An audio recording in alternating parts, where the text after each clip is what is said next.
اعوذ باللہ من الشیطان الرجیم بسم اللہ الرحمن الرحیم۔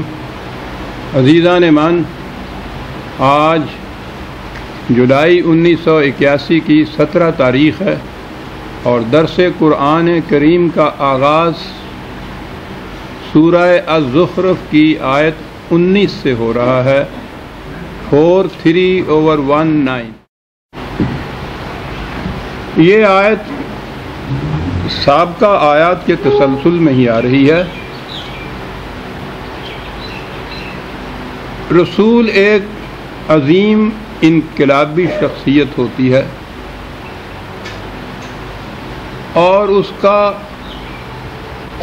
انقلاب عالمگیر بھی ہوتا تھا اور ہماگیر بھی۔ ہماگیریت کی جہت سے اسے جس قسم کے مخالفین سے واسطہ پڑتا تھا یا جن عناصر اور امور کی اس نے اصلاح کرنی تھی وہ بڑے گوناہ گوں ہوتے تھے۔ قرآن کریم میں آپ دیکھیے، کہیں تو وہ ان غلط تصورات اور خیالات کی تردید اور تصحیح کرتا ہے جو آج کی اصطلاح میں یوں کہیے کہ فلسفے پر مبنی ہوتے ہیں، علم و دانش پر مبنی ہوتے ہیں۔ تو ان کے لیے تو وہ دلیل کی بات دلیل سے پیش کرتا ہے، خود بھی دلائل پیش کرتا ہے، ان سے بھی کہتا ہے کہ ہاتھو برہانکم ان کنتم صادقین۔ وہ کہتا ہے کہ ادعو علی اللہ علی بصیرۃ، میں جو تمہیں خدا کی طرف دعوت دیتا ہوں وہ علی وجہ البصیرت دعوت دیتا ہوں۔ تو یہ جتنے غلط عقائد ایسے تھے جو فلسفہ اور کلام کی غلط نگہی کی بنا پر پیدا ہوتے تھے، اس کے پیش نظر ان کا ابطال اور ان کی جگہ صحیح عقائد کا پیش کرنا بھی تھا۔ اہل کتاب تھے، وہ اپنے ہر باطل عقیدے اور مسلک کی تائید میں اپنی کتاب کو پیش کرتے تھے۔ کتاب کے متعلق رسول کا اعلان یہ ہوتا تھا کہ ہر نبی خدا کی طرف سے رسول تھا اور خدا کی طرف سے ہی وہ پیغامات لاتا تھا۔ تو جب اہل کتاب اپنے ہاں کی کسی کتاب کی سند پیش کرتے تھے تو دعویٰ ان کا یہ ہوتا تھا کہ آپ تو خود مانتے ہیں نا کہ یہ خدا کی طرف سے وحی تھی اور یہ وہی تعلیم تھی، تو آپ اس کے خلاف کیوں کہتے ہیں؟ اب وہاں یہ ثابت کرنا مقصود تھا کہ یہ وہ تعلیم نہیں ہے جو خدا نے تمہارے نبی کو دی تھی۔ گویا ان کے ہاں کی کتاب یا مبینہ یا جس کا وہ دعویٰ کرتے تھے اس کی تردید کرنی تھی، یہ کہہ کے کہ یہ محرف ہے، اس میں تحریف ہو چکی ہے۔ اہم گوشہ بھی تھا اور بڑا مشکل مقام بھی تھا۔ پھر اس کے سامنے وہ لوگ بھی تھے جو بغیر کسی سند کے محض توہم پرستی پر مبنی کچھ عقائد، کچھ مسالک رکھتے تھے۔ وہ غلط علم و بصیرت کے مدعی، ان کا معاملہ کچھ ایسا مشکل نہیں تھا، وہ دلائل سے اس کی تصحیح ہو جاتی تھی اور ہو سکتی تھی۔ لیکن جہاں خالص توہم پرستی کا معاملہ ہو تو وہاں عقل و بصیرت اور علم و دانش اور بلکہ سند و حجت بھی کوئی کام نہیں دے سکتی، وہ تو توہم پرستی ہوتی ہے۔ اس کا دور کرنا بڑا مشکل امر ہوتا ہے۔ یہ بھی سامنے تھے، پھر غلط نظام کے حامل بھی سامنے تھے۔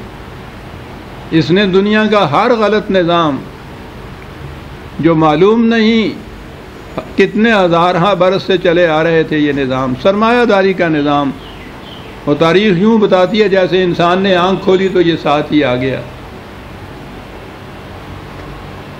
شخصیت پرستی کا نظام، ملوکیت کا نظام، مذہبی پیشوائیت کا، تھیوکریسی کا نظام، یہ بھی اس کے سامنے ہوتے تھے۔ ان کی تردید بھی کرنی تھی، ان کی جگہ مثبت نظام بھی لینے تھے۔ تو آپ غور کیجئے کہ ایک رسول کے سامنے جو اس کا مشن تھا،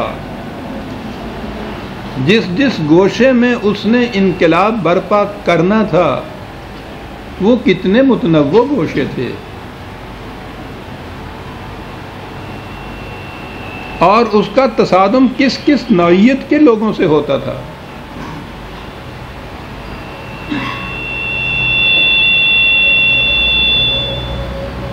پچھلی آیات میں اس توہم پرستی پر مبنی جو اعتقادات تھے ان کا ذکر تھا۔ عرب تو براہ راست ملائکہ کو خدا کی بیٹیاں کہتے تھے۔ باقی مذاہب میں یہ ایرین مذاہب جنہیں کہتے ہیں، ان کے ہاں بھی مثلاً ہندوستان میں یہ دیویاں جو تھیں، دیوتاؤں، ان کو تو یا خدا کا یہ اوتار مانتے تھے، اولاد بھی مانتے تھے، دیویاں جو تھیں یہ بیٹیاں ہی مانتے تھے یا بیویاں مانتے تھے خدا۔